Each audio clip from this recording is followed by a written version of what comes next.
We are going to start this transcription number 6 in 2 seconds. There has been some reference to the improvement in our economic situation also.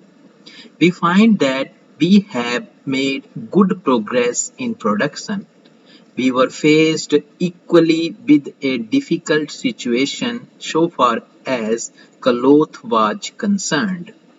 There was a deficit of food and there was also shortage of cloth. I do remember the scenes that we had to witness in several cities where people had to stand in queues for hours together for 2 yards of very ordinary cloth. But now the situation is quite changed. We have produced much cloth and we are in a position to export cloth. During the British period, we were required to import cloth, but now we are in a position to export cloth. After partition, we were faced with the question of raw material, namely cotton. We had cotton mills, but cotton remained in Pakistan. Even that problem has been solved. We had placed before us a target for more production of cotton, and not only has that target been achieved, but it has been achieved in shorter period to the satisfaction of all people in the country. From this survey, sir, you will find that everybody should be convinced that we are making good progress in the realization of the objectives of the 5 year plan. Then there is a reference that in several essential commodities we have got increased production. This cannot be denied. In spite of this increased production, I must admit we have not been able to solve the question of unemployment, but efforts are being made to ease the situation so far as this question is concerned. The main thing to which I would like to refer is that the President was pleased to say and say very plainly that so far as cottage industries were concerned, we have not been able to make good progress. As a matter of fact, very little progress has been made. If in this country we have to solve the question of unemployment, we must take very seriously to the development of cottage industries. That alone will solve this problem of unemployment. We want to increase production, but we want to take to such means for increasing our production as would be man absorbing and not man saving, as have been resorted to by the Western countries. That alone will solve our problem to a very great extent.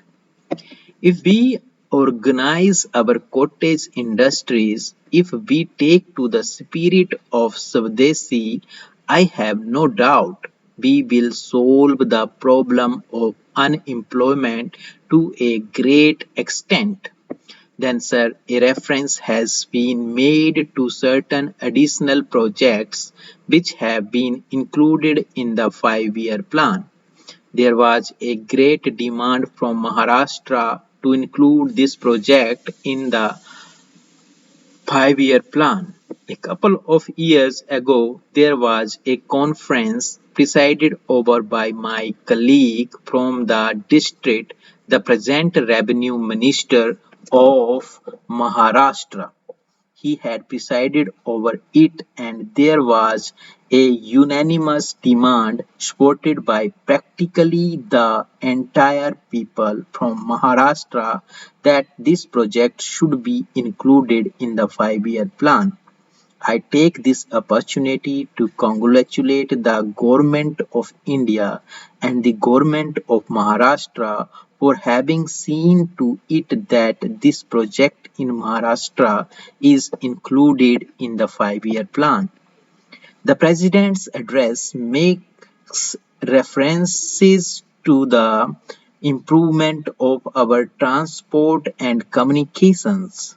Our increased production leads to the question of better transport facilities. The agricultural production is on the increase. But sir, if there is no betterment of our transport facilities, this increased production in agriculture will not benefit the agriculturists. In my part of the country, even now, this situation prevails. The production there is on the increase, but the agriculturists are suffering on account of inadequate facilities of railway transport. I was glad to find from the President's address that the railways are thinking of opening new lines very soon. It has also been said that so far as locomotives and rolling stock are concerned, the manufacture of these is going on very satisfactorily, and we have made good progress in this respect during the last few years. Any nation can be proud of this achievement. Then there is a reference to the housing conditions. We can very well remember the scenes that we were required to witness immediately after partition. Thousands and tens of thousands of our brethren came to this country from Pakistan.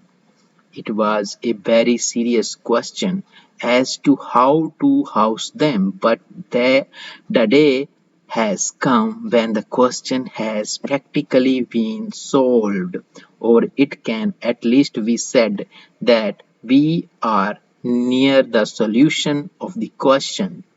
72 crores of rupees have been spent during the last few years in constructing houses for the refugees, and in this very city we are witnessing an exhibition where we can see the models of cheap and decent houses. If these cheap houses are constructed for the refugees, it will provide shelter for them at a low cost. Now, I would like to say that with this measure we are now adopting, to my mind, it will not be possible to have this system or any other system functioning effectively.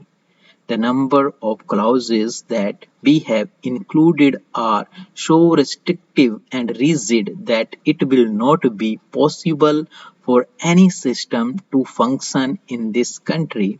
If at all it is able to function, it will be able to function with a lot of difficulties. It will be said afterwards that the industrial sector, particularly the private sector, has not been able to deliver the goods. I would like to warn the government that if anything happens in future in which industrial production or production in the private sector has not gone up, it would not be because of any lack of efforts on the part of the private sector, but because of the measures that we are now adopting. I have mentioned several times now this particular bill is very restrictive and how it will hamper the normal growth of companies in this country.